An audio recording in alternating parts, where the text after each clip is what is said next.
వెంకటేశ్వర స్వామి భక్తుల మనసుల్లో ఒక అనుమానం క్రియేట్ చేయడం, దానివల్ల అపవిత్రత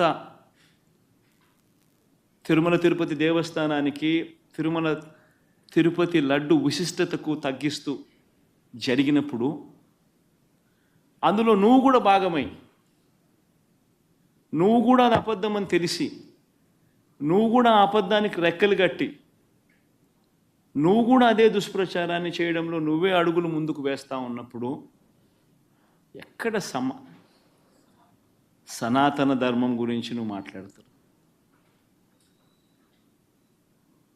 ఏదైనా కానీ తప్పు చేసినప్పుడు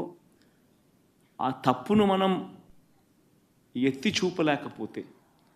ఆ తప్పును గుడ్డిగా సమర్థించడం మొదలుపెడితే, అందులో దేవుని విషయంలో సనాతన ధర్మం అని చెప్పి మనం చెప్పుకోవడం ఎంత మటుకు ధర్మం?